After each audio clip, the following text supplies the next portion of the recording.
नमस्कार सहजीवियों। आज की हमारी इस श्रृंखला के कहानी का उद्देश्य है नेपाली छात्रा की हाल ही में हुई मौत। जो भी इंफॉर्मेशन हमें प्राप्त हुई है इंटरनेट के माध्यम से, मीडिया हाउसेस के माध्यम से, उन्हीं को इन्फॉर्मेशन को आपके समक्ष रखने का प्रयास है। तो आइए नजर डालते हैं पूरे घटनाक्रम पर। एक यूनिवर्सिटी के हॉस्टल में एक नेपाली छात्रा की मौत हो जाती। यह लड़की नेपाल की थी और मात्र 20 साल की उम्र में इंजीनियर बनने का सपना लेकर भारत आई थी। वह अपने सपनों को पूरा कर अपने माता पिता को खुश करना चाहती, लेकिन 16 फरवरी को उसके हॉस्टल के कमरे में उसकी लाश पाई। इस घटना के बाद जो कुछ हुआ उसने भारत और नेपाल दोनों देशों में हलचल मचा दी। नेपाल की संसद में भी इस मुद्दे की गूंज सुनाई दी और यहाँ तक कि भारत सरकार को भी इसमें हस्तक्षेप करना पड़ा। इस मामले ने दो देशों के बीच रिश्तों में तनाव पैदा कर दिया है। यूनिवर्सिटी जहाँ ये घटना हुई एक प्रतिष्ठित संस्थान है जहाँ 40,000 से अधिक छात्र पढ़ते हैं, जिनमें कई अंतर्राष्ट्रीय छात्र भी शामिल हैं। लेकिन इस घटना के दौरान कुछ प्रोफेसरों, स्टाफ, गार्ड और डीन का व्यवहार ऐसा था जो शिक्षकों के लिए शोभनीय नहीं था। आरोप यह भी है कि यूनिवर्सिटी के अंदर बाहरी गुंडों को बुलाया गया और विशेष रूप से नेपाली छात्रों को निशाना बनाया गया। सबसे दुर्भाग्यपूर्ण बात यह है कि यूनिवर्सिटी प्रशासन ने नेपाली छात्रों को जबरन हॉस्टल खाली करने को कहा, उन्हें धमकाया गया और बसों में भरकर नेपाल भेजने की कोशिश की गई, जबकि उनकी परीक्षाएं नजदीक। कुछ छात्रों को तो कटक और पुरी जैसे दूर के स्थानों पर भेज दिया गया, जबकि भुवनेश्वर रेलवे स्टेशन नजदीकी था। इस पूरे मामले में सबसे चौंकाने वाली बात यह है कि जब नेपाली छात्र धरने पर बैठे तो एक प्रोफेसर ने उन पर आपत्तिजनक टिप्पणी की। उन्होंने कहा, तुम्हारे देश की जीडीपी इतनी नहीं है जितना हम 40,000 छात्रों को मुफ्त में खाना खिलाते हैं। बाद में इस बयान की भारी आलोचना हुई और उन्हें माफी मांगनी पड़ी। इस घटना की शुरुआत 16 फरवरी को हुई थी, जब यूनिवर्सिटी में एक फेस्टिवल चल रहा। नेपाली छात्रा प्रकृति,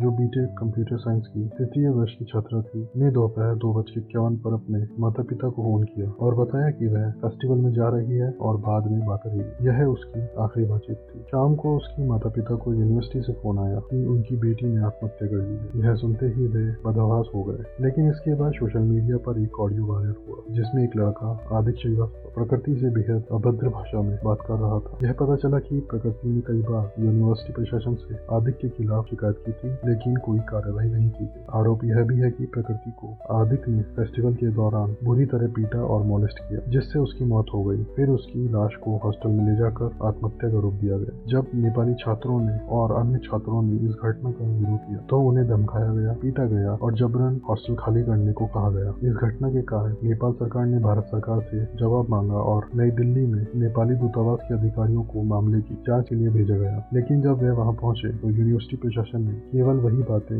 बताई जो वे सुनाना चाहते थे। सच्चाई को दबाने की पूरी कोशिश की गई है। यूनिवर्सिटी के 5 स्टाफ सदस्यों, 2 गार्ड और 3 अधिकारियों को गिरफ्तार किया गया, लेकिन मात्र 3 घंटे में ही उन्हें जमानत मिल गई। आदित्य श्रीवास्तव, जो इस पूरे मामले का मुख्य आरोपी था, यूनिवर्सिटी छोड़कर भाग गया। पुलिस ने उसे भुवनेश्वर एयरपोर्ट से गिरफ्तार किया है। उसके खिलाफ आत्महत्या के लिए उकसाने का मामला दर्ज किया गया है। यह घटना सिर्फ एक छात्रा की मौत का मामला नहीं है, बल्कि इसे भारत और नेपाल के रिश्तों पर भी असर पड़ा है। नेपाल सरकार ने चेतावनी दी है कि यदि इस तरह के मामलों में उचित कार्रवाई नहीं की गई तो वे अपने छात्रों को भारत में पढ़ने की अनुमति नहीं देंगे। इस पूरी घटना ने न केवल यूनिवर्सिटी की छवि को धूमिल किया, बल्कि भारत की अंतर्राष्ट्रीय प्रतिष्ठा को भी नुकसान पहुंचाया है। उम्मीद है कि इस मामले की निष्पक्ष जांच होगी और दोषियों को सजा मिलेगी, ताकि भविष्य में इस तरह की घटनाएं दोबारा न हो। के अलावा नेपाल सरकार ने भारत सरकार से अनुरोध किया है कि इस मामले में स्वतंत्र जांच कराई जाए। वहीं छात्रों के विरोध प्रदर्शन के बाद यूनिवर्सिटी प्रशासन को बैकफुट पर आना पड़ा है और उन्होंने छात्रों को वापस बुलाने का निर्णय लिया है। यूनिवर्सिटी प्रशासन ने बाद में छात्रों से माफी मांगते हुए उन्हें लौटने के लिए कहा, लेकिन छात्रों के मन में भय बना हुआ था। कई छात्रों के माता पिता ने अपने बच्चों को वापस न भेजने का निर्णय लिया है।